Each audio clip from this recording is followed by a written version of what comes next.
Hey bassoonists, are you looking to ramp up your reed making? Well, Barton Kane has the solution for you. They offer over 60 variations of precision gouged, shaped, and profiled bassoon cane. Use coupon code FREE SHIPPING for orders over $150. This includes international orders. Go shop now at www.bartonkane.com. So we all know that Genda Industries is known for their reed knives, sharpening, and overall amazing quality in the double reed world. But there is so much more going on at Genda Industries. Did you know that you can get oboe and bassoon reeds from Genda Industries at the Artisan Mall?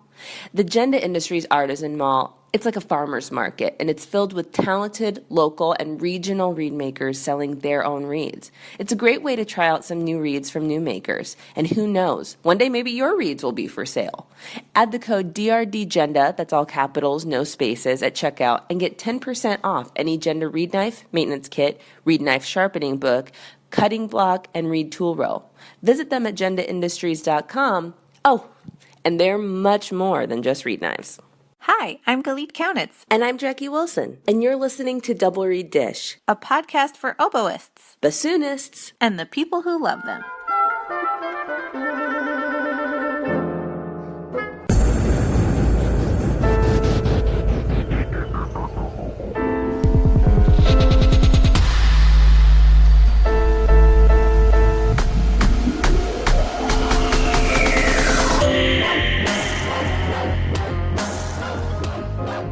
Jackie, we have a celebrity with us today joining us on the dish. Would you please explain who is here talking with us today? Today, we actually have a Meg Quigley themed episode. Of course, we welcome for the interview and Shoemaker, but for the dish, we wanted to have on the Queen Bee, Marissa Esposito. She won it all, winner of MQBC 2019. Marissa, welcome. Hello. Thank you so much. That's such an amazing introduction. Oh my God. We're so happy you could be here with us today. So since winning, how has it been? Just kind of it all being over and basking in the glory. How has your experience been since coming home and wrapping this whole thing up? Honestly, it's just how it was before I left or before I won, you know. You always think that with all this rejection that we get in this field, that when you finally get that validation, when you finally win, it's going to last forever, that feeling of being on top of the world. And it's still there, but also, if I'm being honest with myself, I know that I still have a really long road ahead of me. And I'm humbled by it, really, because in the grand scheme of things, even one amazing win is subjective too, you know? Right. I remember when I was nearing the end of grad school and applying for higher ed jobs, and I was a finalist for this one position. And I remember honestly thinking to myself, oh, if I just win a job, I'll feel so validated. I won't have performance anxiety anymore. I remember literally thinking that. And now I laugh. It does not go away. You know, it's a good point. So what made you want to do the competition in the first place? Well, this isn't my first time auditioning for the competition. I auditioned when I first came to Cleveland for my master's, I think the fall of 2015, and it was for the Symposium of 2016. I had known about it even before then. I heard about it in my undergrad at SUNY Fredonia. It had been advertised to us by some of the various guest artists that we had come in and give master classes. I remember in particular Nadina Mackey Jackson brought these pamphlets with her of the Meg Quigley Vivaldi competition, and she was encouraging some of the women in my studio to keep it in mind, and just kind of stuck in my head, and I decided to give it a go. And I came to Cleveland, and I did not pass the preliminaries. I think we're all used to that, We're all used to that, yeah. But I'm not really the same player that I was back then. And I decided to give it another try. And I was really surprised when I made it into the semifinals. You know, you're always surprised when you're chosen. Yeah, I was really excited about that. And then I was like, okay, this is going to be the least restful winter break I've ever had. So then we get out to LA, and the symposium is 3 days long, but the team and the Quiggles, as you guys are called, arrived several days earlier. Isn't that so? Isn't it? And I had no idea until we started just like being called that, and I was like, "Oh, okay, Quiggle. That's cute. It makes sense." Yeah. And you guys, even though it was a competitive environment, I felt like you guys were a really supportive, tight-knit group. I'd love to hear about your experiences getting to know the other semifinalists and in that period of time before the competition actually began. Yeah, that was really cool. First of all, there's just an immense amount of respect that was just implicit between all of us. And it definitely helped that we all felt so bolstered by the team and just by everybody else who was helping out and treating us all like queens. It was cool that, the whole female only aspect of it really took gender out of the equation. So it's not so much that we are all women. It was like we all are artists, like we're still just individuals inside these bodies that happen to be female. And it was cool that that was the dynamic.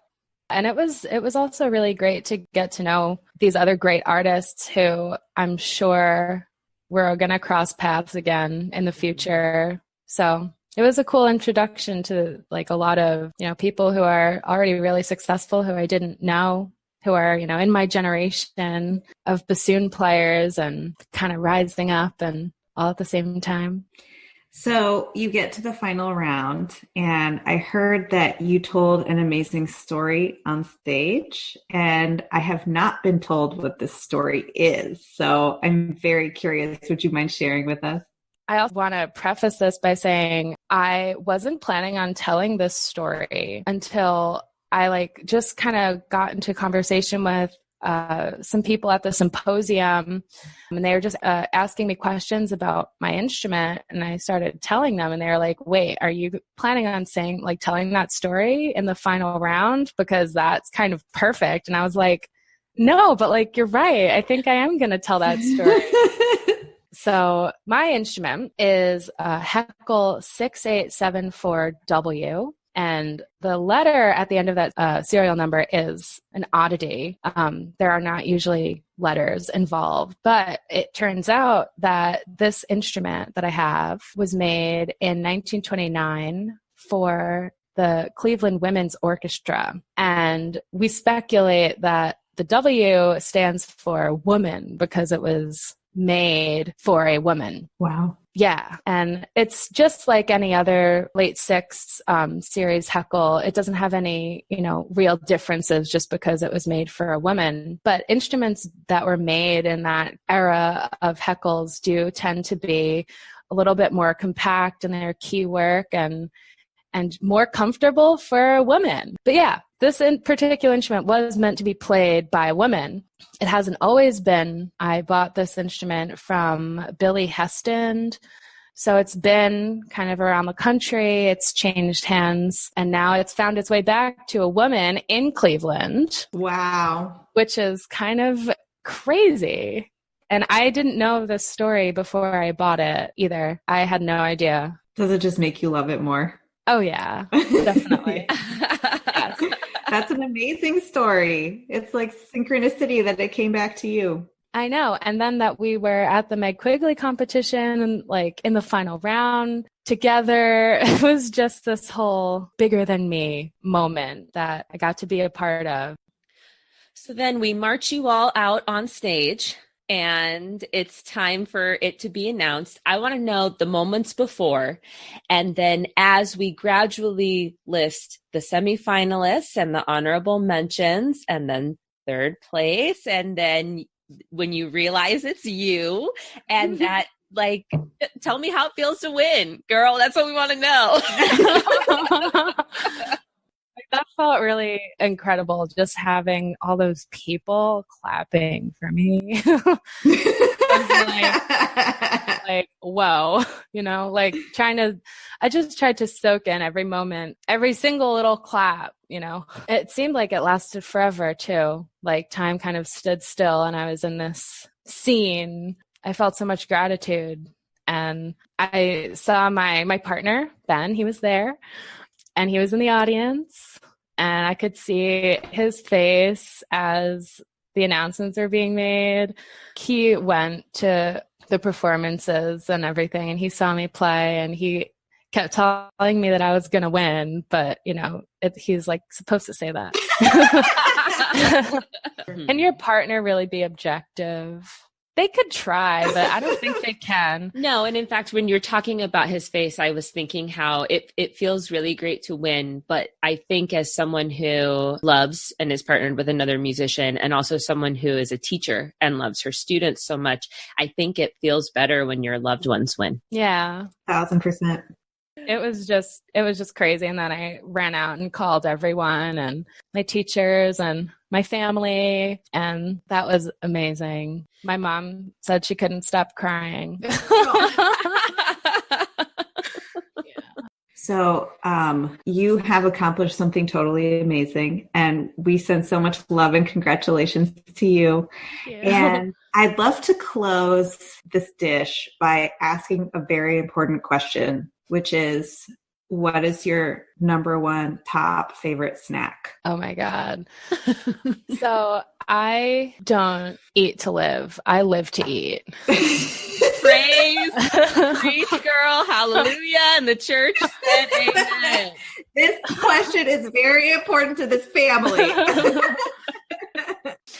Well, there's this one thing that I've been on this kind of microwaved egg kick. Okay. So one day I forgot to pay the utilities and our gas got shut off. And it was 3 days before we could get it turned back on. So we had to use the microwave to make all our meals. And we started doing this microwaved egg dish. And we would put all these Chinese condiments on the eggs. And we'd put bonita flakes and spicy chili sauce and Kewpie mayo, cilantro, scallions, maybe a little touch of soy sauce in the eggs before you microwave it. But they actually get this nice texture in the microwave. They get this kind of fluffy, silky, very nice texture. It's good to add some tofu. This is not your everyday egg. No, it's not. And it's very filling, but sometimes I still make it, even though we have our gas back and we could use the stove. I still make it. On that note, I think it's time for lunch. Marissa, thank you so much for joining us. It was amazing to talk to you and congratulations again. Thank you so much. This was so fun.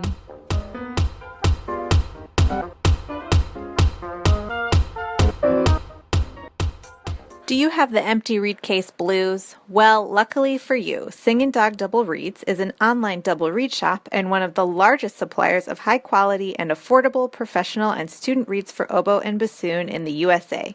Please visit us at www.singindog.com to see all of our products and fill up that reed case. Edmund Nielsen Woodwinds has been serving the double reed community for 70 years. Nielsen sells a wide variety of oboe, oboe d'amore, English horn, bassoon, and contrabassoon reeds and cane, as well as reed-making accessories, reed cases, and lafrex. And of course, they have the classic Nielsen wedge knife, which features a double hollow ground with a choice of handle size. In addition, they have many other knives available. Nielsen has long been known for their large Heckel bassoon bocal inventory. Fill out their online trial form to start a trial and find the perfect Heckel bocal for you. For all your double reed accessories, Nielsen is ready to help you.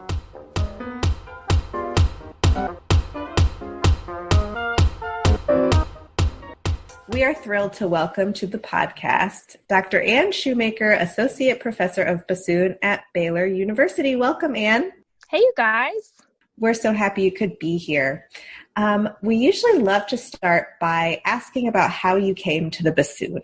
Well, I think that my story is probably similar to a lot of people's. With wind instruments specifically, I started on the clarinet in 5th grade.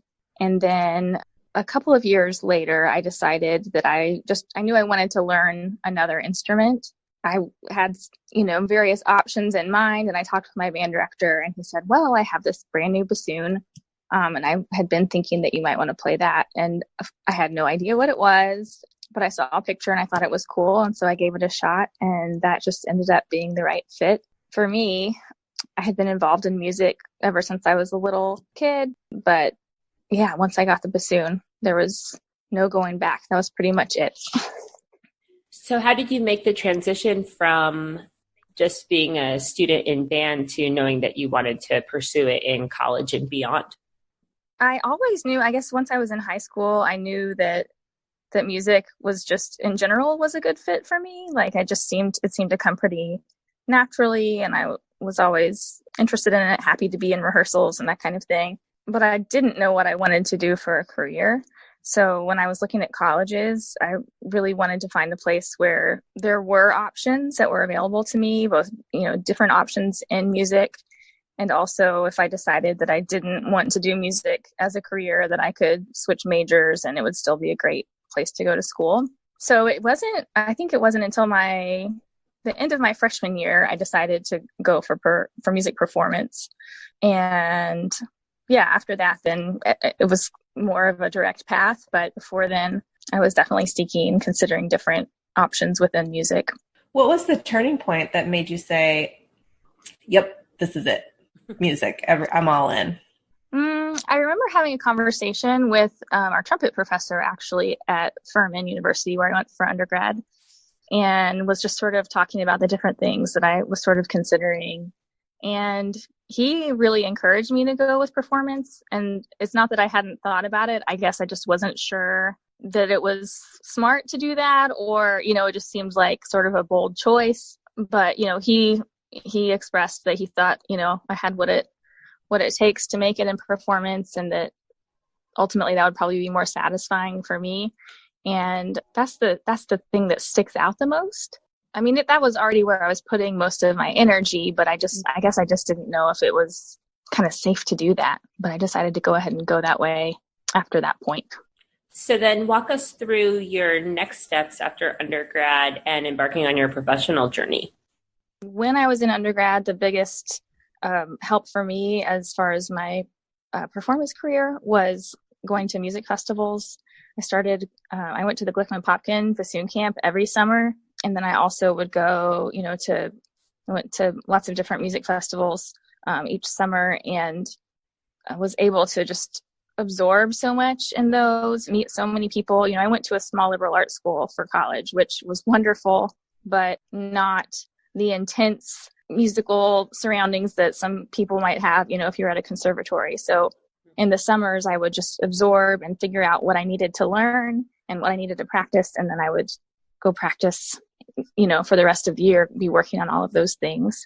And then after undergrad, then I went to Yale School of Music for my master's degree, and was definitely on the orchestral path. That's just kind of where my focus was. I think most young performance majors are sort of focusing on orchestral playing. That's what I was working towards. And then it was actually after I had graduated from Yale for my master's degree, and the plan was to take a year off and, not take a year off, but just to work and to not go straight into a doctoral program. I was planning on living in New Haven and starting to get a little bit of work in New York. And then all of a sudden, at the same time, I had two opportunities that were placed in front of me. One was to actually move back to South Carolina and to start teaching at Furman, where I had gone for my undergrad. My old professor had to leave that position, and I was recommended for it. So that was one great opportunity. And then the other was to play in Chicago Civic. So I kind of had to make a choice just on the spot, like which direction do I want to go? So that was tough. But ultimately, I decided that for me, going back and teaching and working in South Carolina was right. So that's what I did. And from there, I was freelancing, teaching, playing in orchestras. for 3 years. And within that time is when I decided that teaching was really what fed me and left me more satisfied, and that I needed to do that as my primary focus. And so, of course, I still play in orchestras all the time, but that was the point when I decided I wanted to go ahead and get my doctorate and aim towards getting a full-time teaching job. That seems like a very significant crossroads, two really great opportunities in completely divergent directions. Right. How did you know you made the right choice? Oh, well, I'm not sure that I did know at the time that I was making the right choice. I just had to make the best choice that I could. And I think that's one of those hard things about being an adult, isn't it?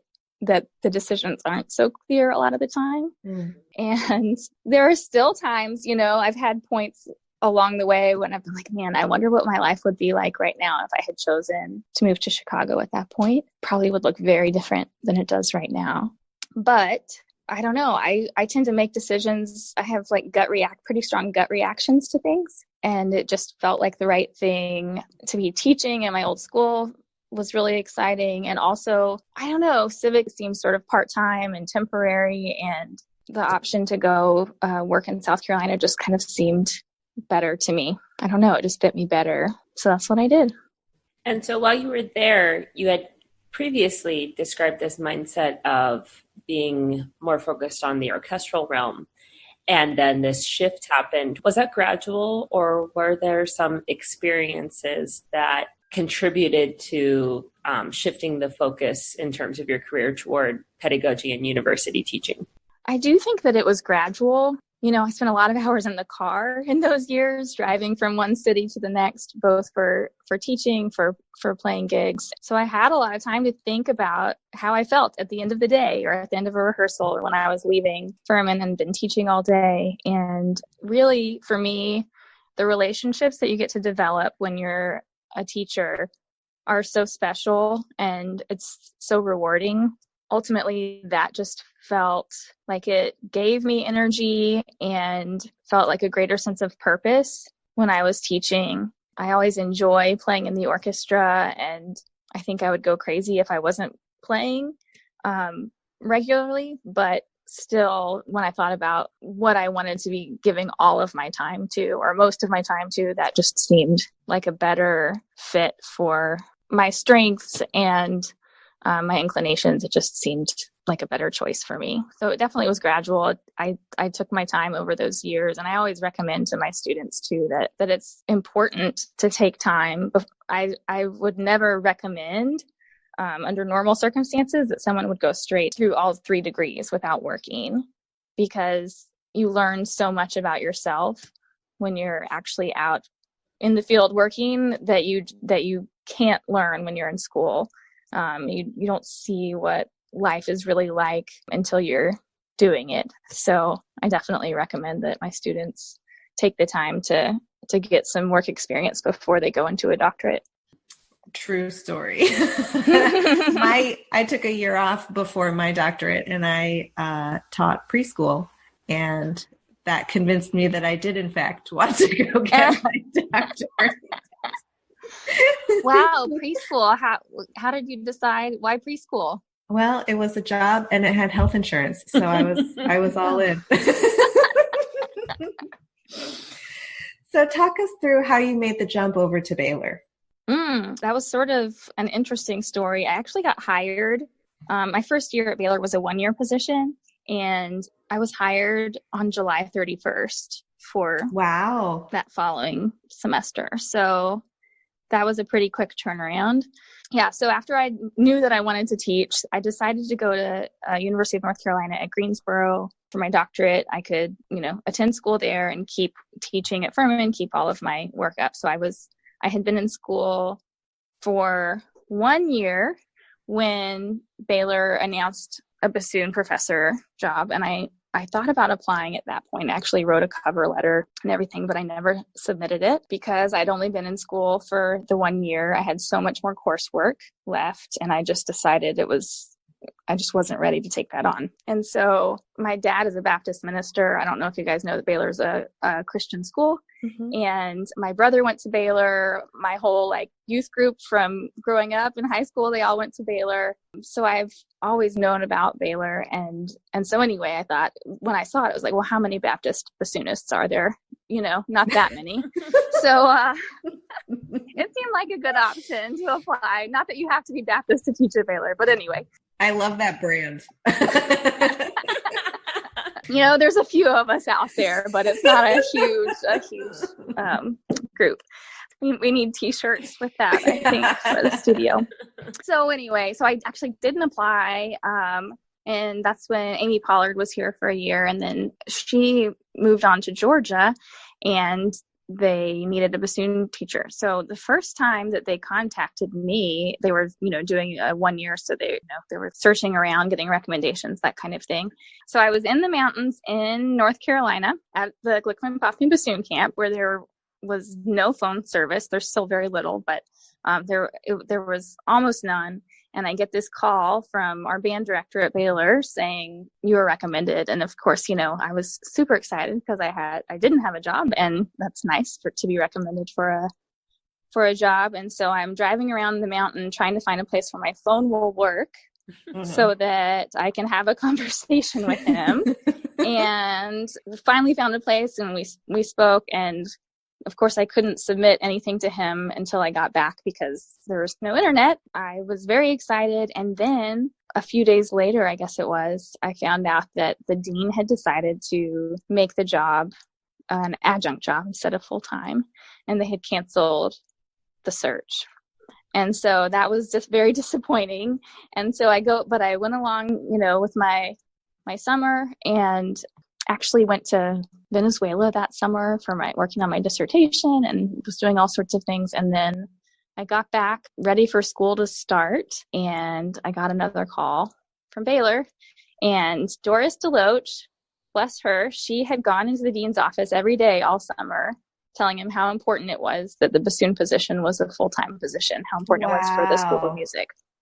And so he finally agreed at the end of the summer to make it full-time, to keep it as a full-time track. And so they brought me in, and I interviewed, and I got the job. So that's how I ended up at Baylor. And then I was fortunate enough, as they searched for the ongoing position with a national search, I was lucky enough to be hired to stay on in that position. And here we are 10 years later. So a lot of people these days go on to get doctorates and apply for these higher education applied jobs. As a successful job haver, what advice do you have for those professionals and pre-professionals who are starting out on that path? That is a really challenging place to be. I know, you know, when you're submitting resumes and wondering what's going to work out, one thing is just to be patient and don't give up, because, you know, I think a lot of the people who make it in our profession, especially in academia, are the people literally who don't give up, who keep working at it and are willing to live through several years of discomfort, I would say, and just keep working towards their goals, even when it feels kind of tough. So that's one thing. Another thing I would say is definitely that your references matter, to do your best to make your best impression wherever you go, because you never know who it is that's going to recommend you for a job. And of course, there are those people that we ask for our references when we apply for a job, and those letters can make a huge, huge difference. I've been on a lot of search committees lately. We have a lot of new faculty in our wind area at Baylor, and you know, you may have a handful of applicants who you really like all of them, but if you have a letter from someone that you trust that's just really glowing about a person, that really can change the committee's mind or sway them in that direction. And then I was lucky early on to get recommendations for a couple of jobs that I did not apply for until I was invited to. And I was just so thankful for those opportunities. Just always making the best impression that you can, you know, where if you're whether it's in your doctoral program or when you're out working, because you just don't know who it is that can make that difference as you look for a job. So one of the things that I like about working in higher education is that in terms of the research element, we get to pursue our individual interests and kind of projects and whatnot. And one of your recent projects is your new CD, New Standards, Music for Bassoon and Piano. And I would love to hear about the process of selecting repertoire, your goals for the project, and just the process in putting it together. Yeah, I was very excited, but very overwhelmed at the thought of making a CD. It was definitely not a project that I would have taken on naturally, but I, was sort of encouraged as part of my tenure process to make a CD. And so I knew that I needed to. And so, of course, if you're going to do it, you want to have a product that you're really proud of at the end. And so I spent several years thinking about, well, what do I want to record? Trying out different repertoire when I was traveling, giving recitals, and just getting to know the repertoire that I was considering. Yeah, I spent several years doing that. And I remember I was having a conversation. I was down at UT in Austin. I was talking with Kristen Wolf Jensen, and I was just talking about the process and what repertoire I was considering to record. And she advised me to just record music that I love. There's plenty of CDs that are very focused on they have a theme, all the music of one composer or French music, or there's all these different types, and they're wonderful. But that's kind of what I was trying to decide. Well, do I want to do all of the music of a composer? But I was ultimately more excited to just record pieces that I had fallen in love with over the course of these years of giving recitals since I've been at Baylor. And so, so that's what I did. I ended up, most of the music, it's 20th century, ends up being mainly American and French composers. So it's not completely random across all from the Baroque period on or whatever, but it was more just pieces that spoke to me rather than trying to fit within parameters of a specific theme. So can you tell us about one of your favorite pieces from the CD? Probably my favorite one to perform is Black Anemones by Joseph Schwantner. I love that piece. Yeah, it's so beautiful. And the first time I heard it, it was with flute and piano. And I just thought the colors in that piece are just so gorgeous. And we don't play things like that on the bassoon very often, but I figured it was worth a shot. So I did. I tried it, and I just love it. It's just so beautiful. It's one of those pieces where you can kind of get past the notes and just really enjoy making music. And so I love that. And it's nice because it's short, so you can put it on recitals pretty easily. So that one is definitely one of my favorites that I've played a lot since I recorded it as well. And then one that I'm proud of is the Gotkovsky Variations Concertant. That one was completely new to me. And I know that some people do know it, sort of pockets of people are familiar with that piece, but it's less known, I think, than some others. And man, it's hard. It's really hard.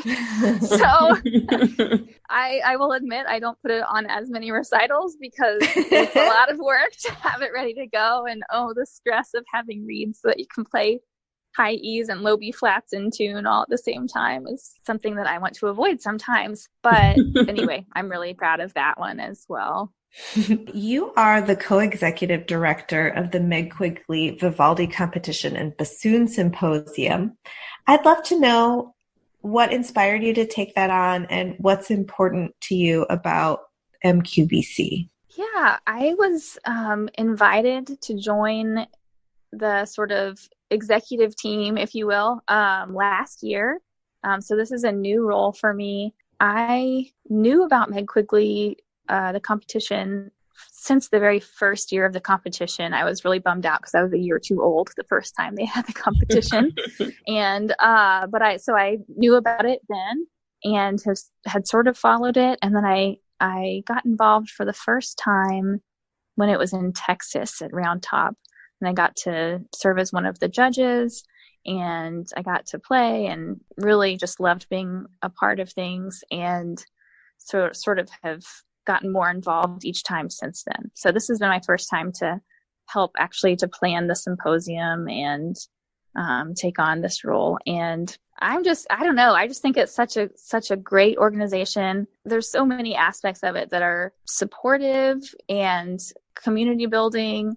They're just the things that some of the things that I love most about being a musician, besides just playing the bassoon part. Certainly supporting young women in their career is such a wonderful thing, and you can see the results of that out in the professional field now. There's so many successful women who have been a part of the competition over the years. And then really the symposium for me is just so special, and I was really proud of this last symposium that we had in January. Everyone has such a great time, feels encouraged and supported. It's just kind of like this little utopian thing for a few days where everybody is getting sort of fed musically and genuinely wants the best for everyone who's performing and who's involved. So it's really cool. I'm very thankful to have that as one of the things that I get to do on a regular basis. It is very cool, and I would like to join you in gushing, but I think if I gush any more about MQVC, Galit's gonna leave me forever. I've been talking about it nonstop. I'm gonna die of jealousy is what I'm gonna do. It's pretty neat, I will say. There's, Galit, you can start the oboe version. You know what? I'm gonna do it. You should. So shifting gears a little bit to you as a performer, we've obviously explored you as a professor and pedagogue a little bit, but you're very active as a performer. And so I'd like for you to talk to us about how you approach time management in terms of your practicing, self-care, being a human being outside of being a musician, and kind of your approach to life. Yeah.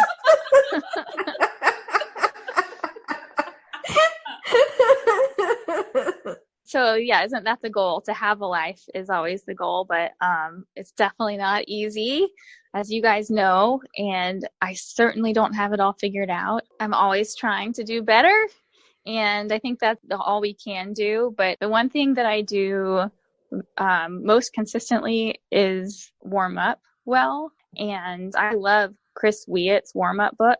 I think it's amazing, and if I do those exercises, then I can play for so much longer each day, and I use my air much more efficiently. And so I am a huge advocate of those, and my students use that book. I don't always go through all 5 parts. It kind of takes a long time, but I at least go through, usually at least through most of the part 3. So for those of you who know, it's 5 parts. So I do that, and that really helps me quite a bit. And then beyond that, there's always a time crunch. So usually I have a stack of music that I have to learn. And so I warm up, and then I'll do some sort of technique work, whatever seems most pressing to me. So sometimes that's scale work. I have a book that I use and that my students use by, I hope I pronounce it right, Klusch. Klutsch, I believe. It's similar to Uberdu, that kind of a thing where you're changing articulations and doing different scale patterns. It just looks less scary and less like when I look at Uberdu, I'm just like, oh my gosh, when you're never done or whatever. So I just think it's a little more user friendly, and it has a few things beyond just the scale exercises as well that I really like. So yeah, sometimes it'll be scale work, sometimes it'll be some vibrato or intonation stuff.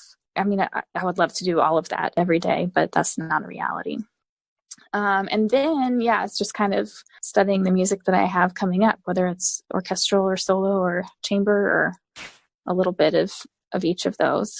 In the summer, when I have a little bit less to do each day, then I will get out, my etude books, and I have fun working on etudes. But I can't say that I actually get to do a ton of that during the year. Do you have experience with performance anxiety, and how do you address that with maybe in your experiences and then also with your students?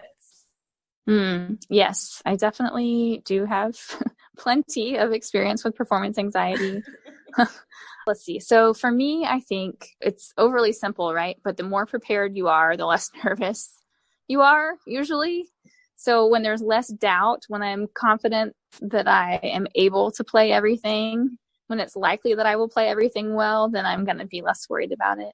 I have learned that the more I can focus on the expression of the music, the less critical I am, or the quicker I'm able to get beyond that critical side of my brain. So if I say I make a mistake when I'm performing, if I can immediately start singing the line in my head rather than spending energy and focus on what just happened, then, I can get past those nerves more quickly, and I can get to a place where I'm enjoying myself when I perform again. So I try to do that as much as I can.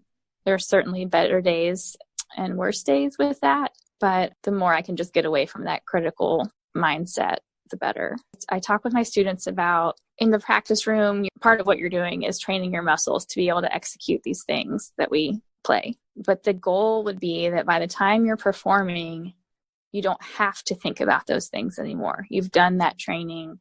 So then you can focus on your phrasing, your musical ideas, the colors you want to make, that kind of thing. And then your body knows what to do, knows how to execute those things. So I think my students that struggle with performance anxiety the most, they tend to have a hard time getting to that point. They get stuck staying in that critical practice room, trying to fix everything mode, and they can't get beyond that. So we work on that. And of course, everybody's different on how you actually get out of that mode, and that how, it's easier for some people than others, but that's what we sort of try to do, is just get to a point where you can let that go and just be expressive. So you are very active in performing in orchestras and spoke about your love of orchestral playing. And so I want to know if Aunt Shoemaker was queen for a day and could make the orchestra play any program that your heart desired. If you were in charge of a concert program, what would you put on it?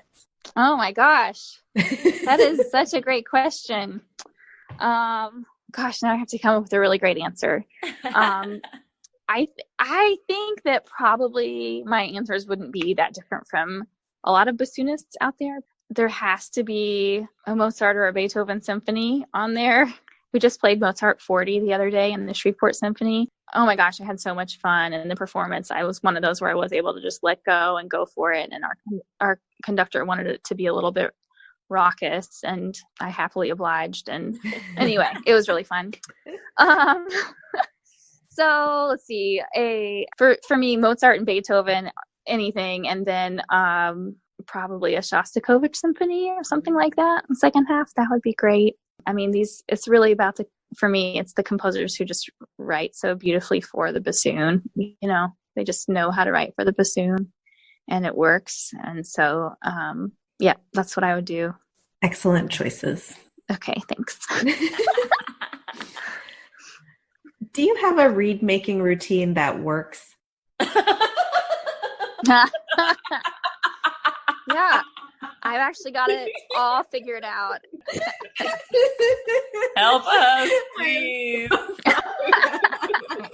Reeds, I definitely fall in the category of I'm always learning. I'm always a student.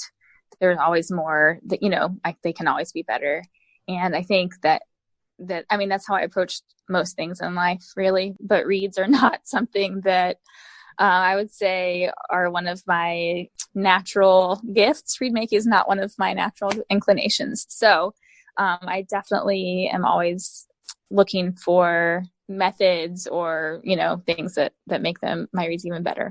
But I do keep track of as many variables realistically as I can. I'm not so great at keeping track of things beyond the forming process, but I am keeping track of the cane, doing the hardness testing thing, although that's fairly new. So, I don't have numbers to give you or anything like that, but I trying to just keep track of as many variables as I possibly can so that I can eliminate those variables that are not successful, right? So I try to have, and I do this with my students too. My students are supposed to have 30 blanks at any given time.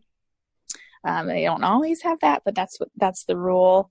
And so I just try to leave the blanks sitting for as long as I can for consistency. And, I don't think I have anything that's going to blow your mind as far as original stuff, but I just am always trying new things to the point that I can actually keep track of it. Like I don't want to try all the new things at once, but I usually have several shapes that I am trying out and different types of cane and all of that. As far as a regular routine, I guess not, other than I make a lot of reeds in the summer and then scrape them during the year just for time's sake. If I did have more time, I would form them regularly, because I think you are a better reed maker if you're working on those skills constantly as well. Mm-hmm. But realistically, that doesn't happen a whole lot. I'll make a few during the year here and there, but it's certainly not I form 3 blanks a day and I'm not that together. So can you tell us about a favorite memory of a past performance that you have? For me, it's really just any performance where I can let go and have fun and feel brave and go for it, And so, like I was saying, that recent performances, this Mozart 40 performance just from a few weeks ago in Shreveport was so much fun. I'm kind of cheating. I'm not really going to tell you one memory, but anytime that I'm collaborating with colleagues and, you're just communicating well, moving together, things are going well, just sharing the musical experience, that's really fun for me. Would you be willing to share an embarrassing or funny memory of something that happened on stage? Yes, I have a good one for you. So this goes back to my college days. I was at the Aspen Music Festival and, totally overwhelmed. This kid, I was from this small school and there's all these kids from fancy conservatories who are there, et cetera, et cetera. Okay.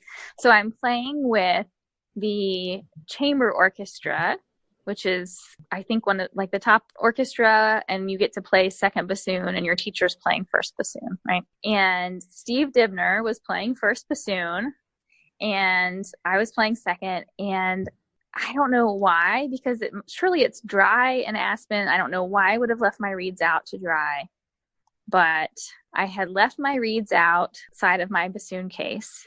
And I got to the hall for the performance and realized that my reeds in my bassoon case, and there was not time to go back and get them. And I was horrified because this is horrible anytime, right? But then you're sitting next to this amazing, accomplished bassoon player, and the last thing you want to do is look like an idiot, right? And I was just, oh my gosh, I was so embarrassed and terrified to tell him this. And he was so nice. He just gave me one of his reeds and I played on one of his reeds during the concert. And I would probably be horrified now to go back and listen to it. But anyway, that's my embarrassing, funny story. So thankfully I have seen, I have hung out with Steve Dimmer several times since then, and he has heard me play my bassoon in recent years.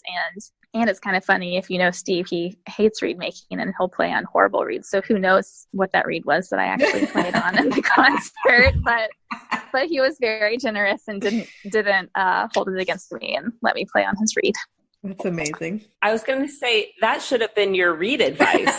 Just act like you forgot your reeds at home. Collaborate with a really great bassoonist and be like, I forgot. Can I have one of your reeds? And this has been such a delightful chat. We would love to close by having you tell us upcoming things on your plate that you're excited about. Yeah, I have some really fun things coming up. Actually, tomorrow, our faculty quintet at Baylor is doing a recital we're doing a couple standards. We're doing the Iber and we're doing Barber summer music. And then we're doing a quintet by Yuri Power, which is a new one for all of us. And so that has been a good challenge and I'm excited for that tomorrow. And then other things coming up, I am playing the Avatar Concerto by Daniel Wilson. I'm getting to play that twice. I'm playing it in Shreveport in May, and then the Baylor Faculty Quintet is going to Panama for the music festival there in June, and I'm getting to play the Avatar Concerto with the orchestra there in Panama. So I'm really looking forward to that. And the Waco Symphony is doing the Hindemith Concerto for winds and harp in about a month. And so that's another, that one is totally new for me. And, but I'm excited to be asked to do that and to get to do that project. And Pacific Conservatory Double Reed Day in April. I get to be a guest artist. Nick invited me to come out and be a guest artist for that. So those are my big things that are coming up. I mean, this interview was a really big thing, by the way, for me. I've been like, oh my gosh. So I'm just so excited. I get to be one of the girls with you guys and hang out. So I'm excited that you've asked me to do this. But yeah, those are my big performances coming up. Well, we're honored that you agreed to do it, and we're so excited to air this interview. Oh, thank you.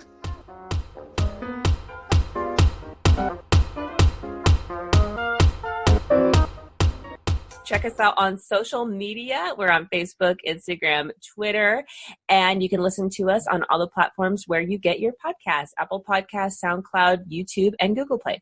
Time to end this nerd parade. Go make reads.